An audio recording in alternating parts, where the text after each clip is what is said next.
Thank you, Madam President. I've noticed over the past few months that my Democratic colleagues have developed a habit of explaining away the anger of the citizens of this country. There is anger and there is frustration.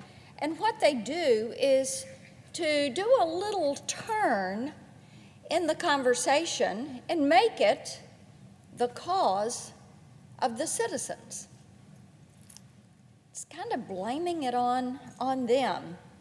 Instead of looking at themselves as members of the Senate and saying, what could we do better? What I've seen is my colleagues on the other side of the aisle demand to know what is wrong with the American people. How could they not be on board with President Biden's so-called transformative agenda? Change it all.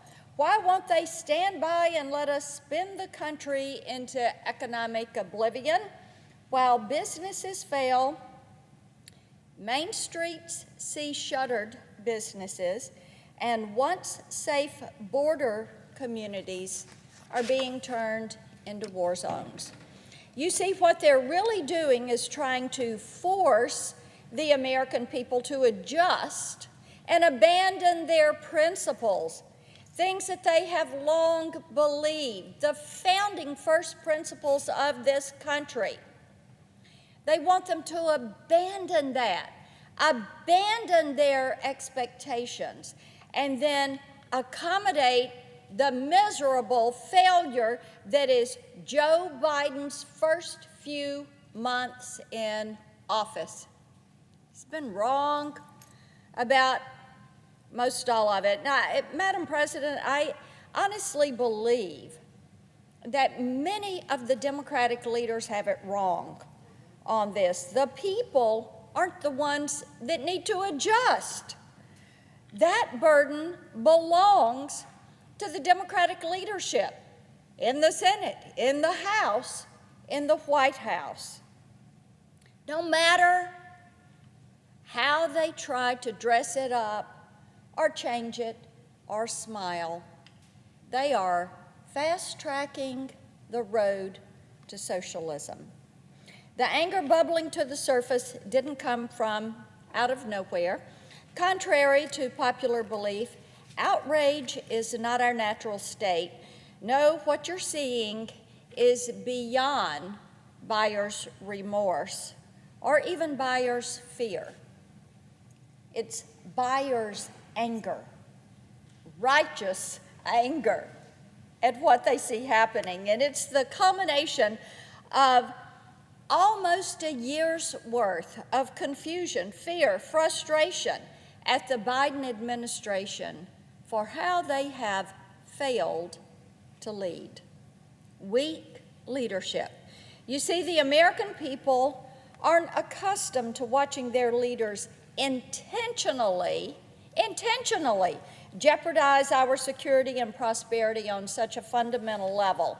They're looking at all that has fallen apart and realizing that things are the way they are because President Biden and the Democrat leadership wants it to be this way. This is intentional. On day one, President Biden halted construction of the border wall and left those crossings wide open to drug traffickers, to sex traffickers, human traffickers, and gangs. Basically, he hung out the "y'all come, you're welcome" sign, opening that southern border. They did this knowing that hundreds of thousands of migrants were already on their way from Mexico and Central America. 150 countries this year have crossed that border illegally, and that the vast majority of them would pay the cartels for their passage north by serving as drug mules, as prostitutes. What is being done to women and children? It's really awful. It is a humanitarian crisis. If they wanted to, Biden and the Democrats could put themselves between us and that threat. They could support strong immigration policies that protect refugees and also secure the border. It's possible, but they've refused to do it. Instead, they're funneling crowds of unvetted migrants into American communities and enabling the cartels to traffic women and children across state lines with impunity. How dare they? How dare they traffic like they're trafficking? Ignoring this problem isn't humanitarianism. It's not anti-racism. It's dangerous and exposes an appalling lack of wisdom on the part of the president, the vice president, who is supposed to be the border czar, and their advisors. This administration seems to believe that threats to our national security will evaporate if we ignore them. Just don't think about it. Don't talk about it. What you're seeing, you're really not seeing. What they're doing is creating policy in a bubble, which works well for grad seminars, but fails miserably when there are lives on the line. The Biden administration failed in Afghanistan.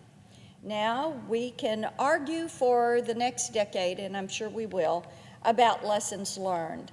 But here's what the American people see. The Biden administration gave a terrorist organization the benefit of the doubt. That is right. They trusted the words of the Taliban above the words of the commanders on the ground.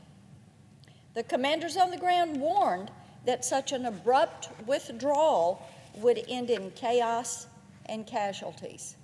But you know what? They wanted to be out by September 11th. They wanted that date circled on the calendar.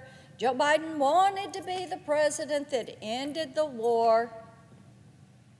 But all he has done is embolden the terrorist, and the war on terror, it continues. It continues. He ended nothing with the war on terror. He came out of Afghanistan, but now the families of 13 American service members are left to grieve while State Department officials make absurd claims about the power of diplomacy and the Taliban's role in regional politics, all the while ignoring the allies and the partners they abandoned. They still don't know how many Americans, how many of our SIV holders, applicants, their families, are left behind enemy lines. And the people in Tennessee that I talk with, when I go home every weekend, they're watching this. They are astounded, and they cannot believe what they are seeing the Democratic Party do. There's no reason, no accountability, no incentive to trust that the self-proclaimed adults in the room know what's best, especially when it comes to the economy. Tennesseans can see a socialist agenda pulling the strings. Right now, they're staring down the barrel of a $3.5 trillion budget that the Democrats have weaponized against personal responsibility and decentralized control. Just seeing that price tag was bad enough, and now we're hearing the price tag is growing. But now Tennesseans know that the Democrats don't even care how much this costs, nor do they care that if all goes to plan, American businesses will carry a heavier tax burden than communist China. That is correct. The American businesses will have a higher tax burden than those in communist China. Living life as we know it will be too expensive for most of us to afford. Madam President, no serious person could stand here on the floor of the Senate and pretend to be shocked at the level of anger and frustration that we are seeing back home. I talk to people every single week who feel betrayed by this administration. They feel unsafe. Many of the Tennesseans I speak to every day who voted for President Biden wish they had made another choice in the voting booth because, yes, they voted for the president, but they did not vote for this. They did not vote for the Afghanistan withdrawal in the manner we came out. They did not vote to embolden the communist Chinese. They did not vote for open borders. They did not vote for inflation that is skyrocketing. Taxes, $2 trillion of taxes coming their way. No, they did not vote for that. And this is what makes them angry. I hear their anger with every telephone town hall, with every conversation. I hear their frustration.